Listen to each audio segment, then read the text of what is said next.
Pada kesempatan kali ini, PD Official 1, 2, dan 3 akan memberikan penjelasan terkait persiapan pelaksanaan survei lingkungan belajar untuk tingkat SD, SMP, SMA sederajat.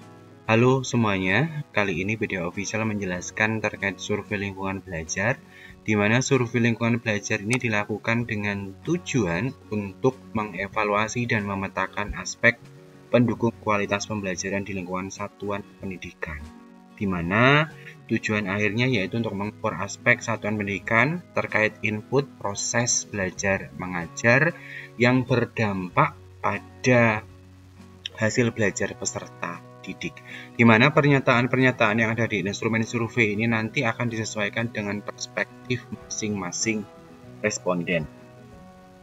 Teman-teman semuanya, untuk pengisian survei lingkungan belajar oleh guru dan kepala sekolah ini lebih fleksibel dan akan diberikan waktu yang lebih panjang, itu kurang lebih 2 minggu, yang dimana mekanisme pengerjaannya yaitu secara daring tanpa pengawasan dan dapat dilakukan di mana saja asalkan terdapat akses internet.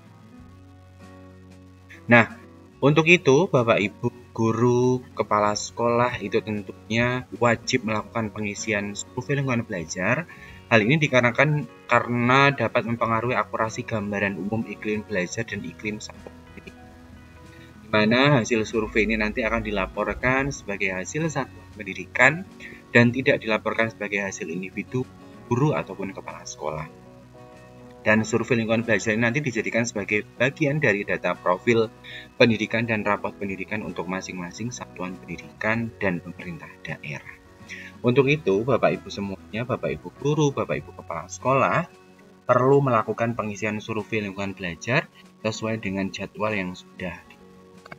Nah, ini Bapak Ibu saya tunjukkan jadwal yang Bapak Ibu bisa lakukan untuk kegiatan survei dan belajar.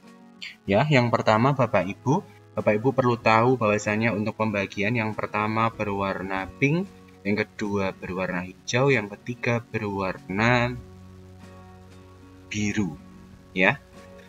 Nah, di sini yang berwarna pink itu cut off data peserta survei lingkungan belajar. Kalau teman-teman bisa cek di tingkat SMK sederajat atau SMA sederajat itu di tanggal 2 sampai 8 September. Nanti dilanjutkan tanggal 10 kartu login atau mendownload kartu login, tanggal 11 sampai 24 untuk pelaksanaan survei lingkungan belajar itu sendiri, ya. Terus selanjutnya tingkat SMP, SD, PAUD dan sebagainya. Jadi dari sini teman-teman harus mengetahui, kalau belum masuk jadwal maka sekalipun teman-teman mengakses laman tersebut maka tidak akan bisa masuk di laman tersebut. Sehingga kalau memang belum waktunya, ya ditunggu saja. Kalau memang sudah waktunya download kartu login, silahkan di-download. Misalnya di sini kartu login di-downloadnya tanggal 10. Bolehkah tanggal 11? Boleh. Tapi langkah lebih baiknya di-download sesuai dengan tanggal sehingga guru dan kepala sekolah mulai bisa mengerjakan karena memang kartu loginnya sudah diberikan oleh operator. Gitu ya teman-teman semuanya. Ini jadwalnya. Nah, lalu seperti apa sih gambaran daripada asesmen nasional untuk survei lingkungan belajar yang dimuat dalam pos asesmen nasional tahun 2024? Di sini saya coba sampaikan ya teman-teman terkait survei lingkungan belajar secara garis besar.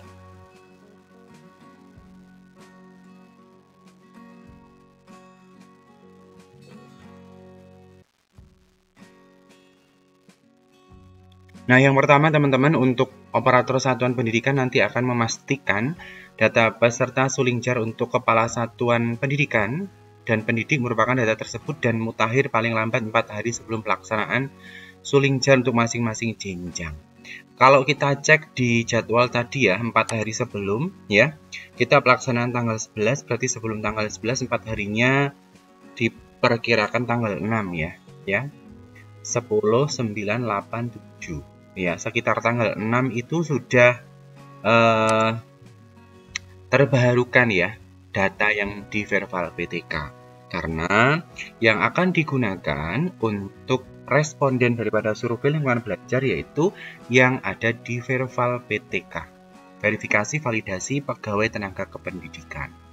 Yang nomor 2, operator sekolah dapat melihat data survei lingkungan belajar yang mengisi melalui laman sekian ya selama pelaksanaan pengisian Sulingjar.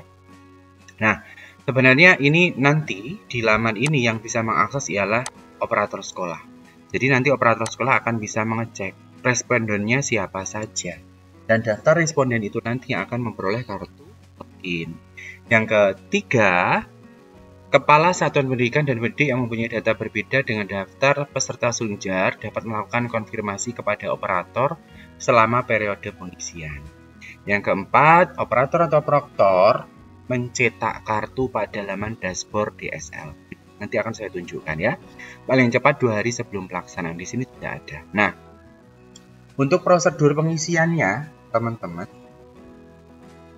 ya.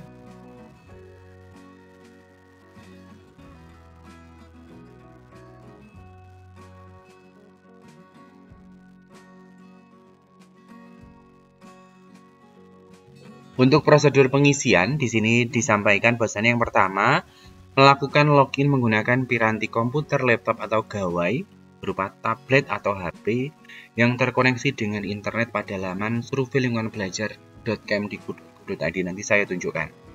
Yang kedua, mengisi instrumen survei lingkungan survei sesuai dengan jangka waktu dan jadwal yang telah ditentukan. Tadi sudah saya jelaskan ya.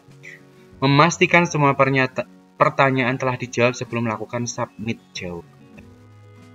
Itu yang perlu dilakukan oleh responden.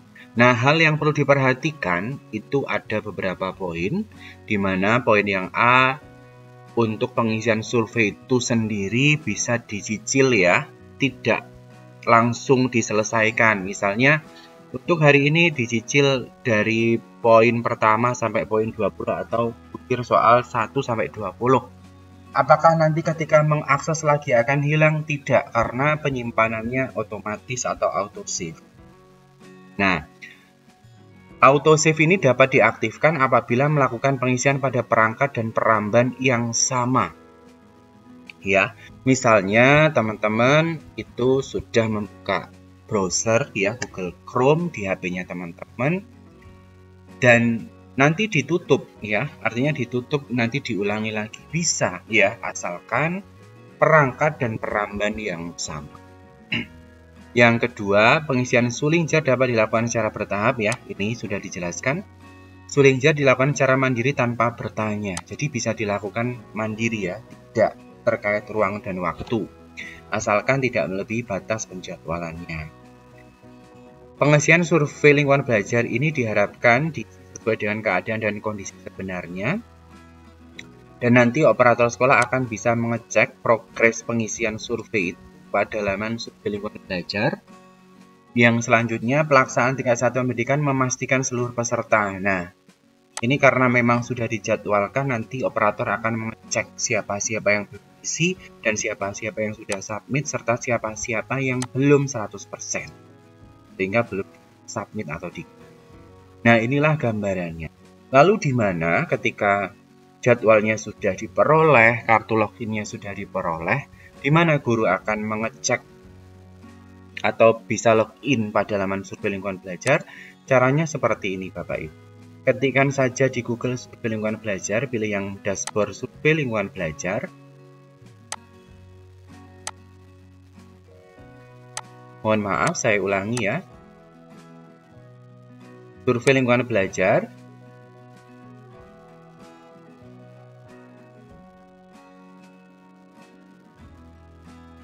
Kita tunggu. Ini akses internetnya terkendala jadi agak lama.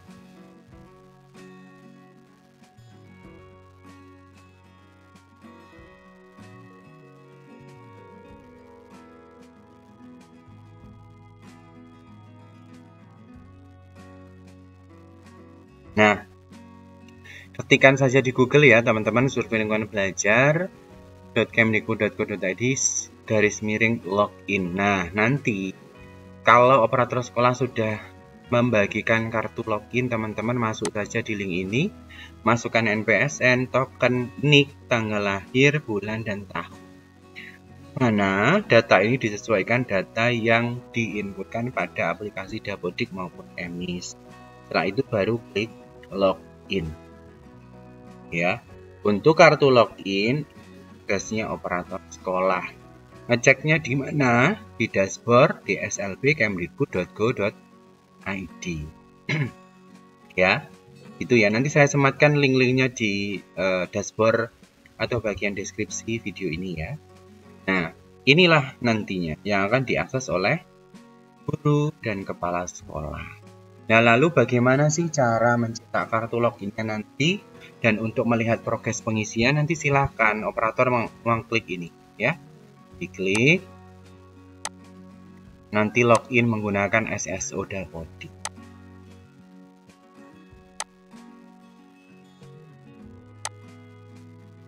Kalau sudah, nantinya di bagian grafik akan muncul progres pengisian untuk seluruh guru kepala sekolah.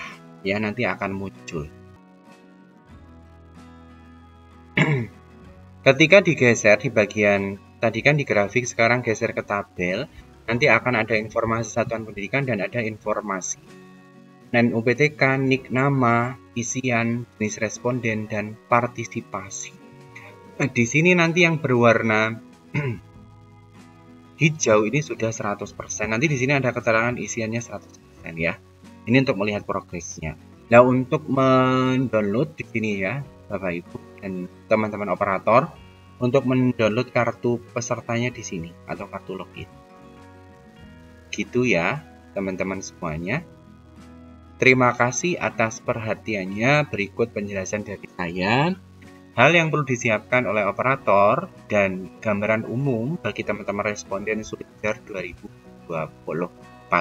Untuk video selanjutnya akan saya buatkan nanti ketika memang kartu login sudah bisa diakses dan Bapak Ibu sudah bisa melakukan pengisian.